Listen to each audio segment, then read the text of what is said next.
बेटा अब का तू करब पढ़ाई, बेटा अब का तू करब पढ़ाई, देखुआर केहू दुआरे न आई।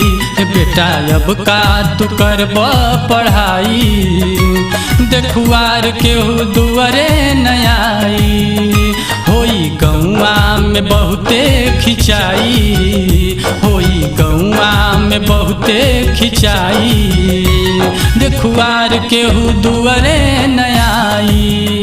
बाबू अब का तू करब पढ़ाई, देखुआर केहू दुआरे न आई।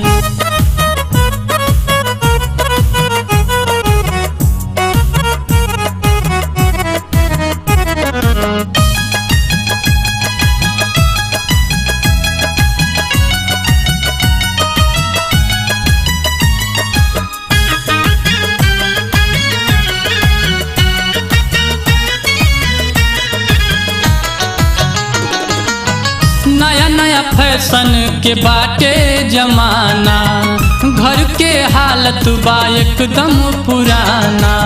संगी साथी संगवा तू मजा खूब कैला, बाप के कमाई तू बहुते उड़ैला। नया नया फैशन के बाटे जमाना, घर के हालत बा एकदम पुराना। संगी साथी संगवा तू मजा खूब कैला, बाप के कमाई तू बहुते उड़ैला। बेटा गौआ में होला बुराई, बेटा गौआ में होला बुराई, देखुआर केहू दुआरे न आई। बेटा गौआ में होला बुराई, देखुआर केहू दुआरा न आई।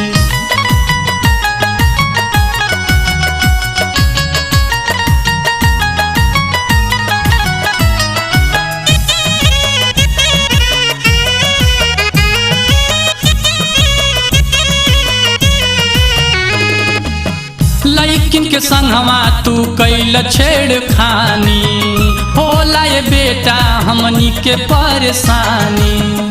उखिया के डरवा रहरिया में घुस के, मजा खूब लिहल बेटा रसवा तू चूस के।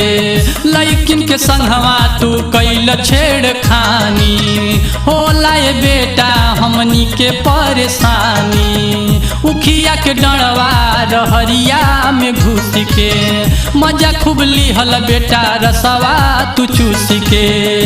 कहीं जाके तू करत कमाई, कहीं जाके तू करत कमाई, देखुआर केहू दुआरे न आई। बेटा अब का तू करब पढ़ाई, देखुआर केहू दुआरे न आई।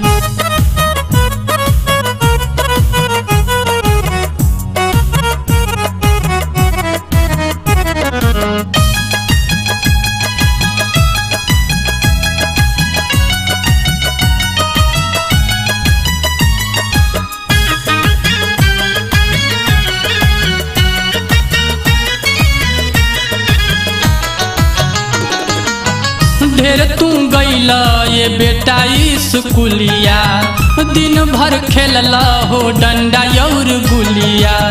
खेती बाड़ी कई के हम घरवा चलाई, दुई पैसा कैसों हो कैसों कमाई। ढेर तू गैला ये बेटा स्कूलिया, दिन भर खेलला हो डंडा और गुलिया। खेती बाड़ी कई के हम घरवा चलाई, दुई पैसा कैसों कैसों कमाई।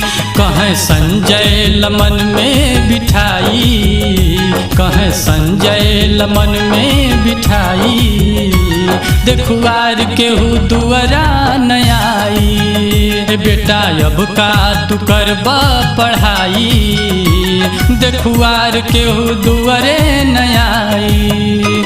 होई गौआ में बहुते खिंचाई, होई गौआ में बहुते खिंचाई, देखुआर केहू दुआरे न आई। बाबू अब का तू करब पढ़ाई, देखुआर केहू दुआरे न आई। बेटा अब का तू करब पढ़ाई, देखुआर केहू दुआरे न आई।